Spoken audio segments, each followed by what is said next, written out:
was just reading some classical literature right here.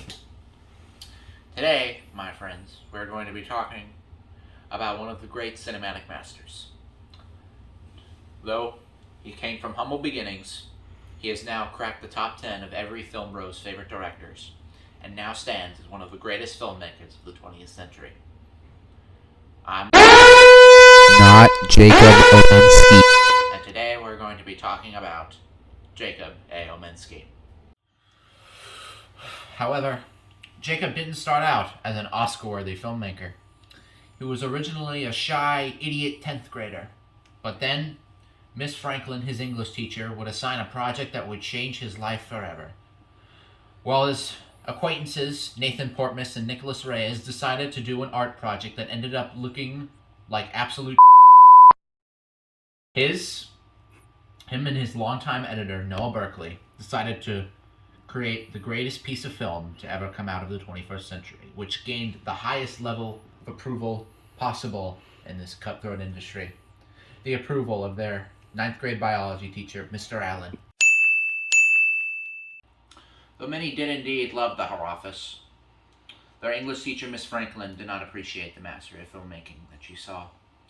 And she was even more disappointed when they turned in their Canterbury Tales project, which had the summoner from the story dressed as a pimp, king of the hill.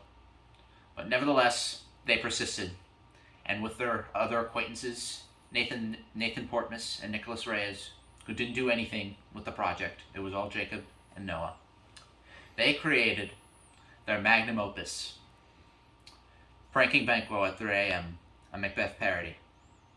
That project garnered their most praise by far, with it even winning number 1 in the entire 10th grade class of that year. However, Jacob Ominski was still not satisfied. He needed to complete the trilogy he had been setting up for 4 months by now. He needed to complete the Break Bad Ski.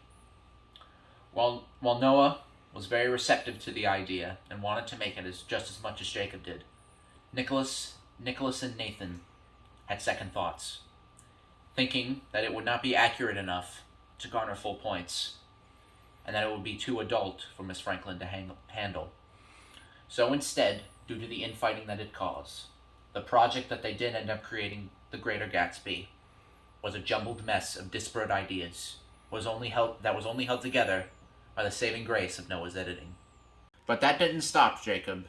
He later got a perfectly respectable 5 on his AP exam, and he was going to apply to NYU at the end of his high school career. But then Miss Franklin gave him a 0 on his final exam, and then he didn't. Then he died of ligma 2 seconds later. I really do wonder what could have happened. That boy reached his full potential.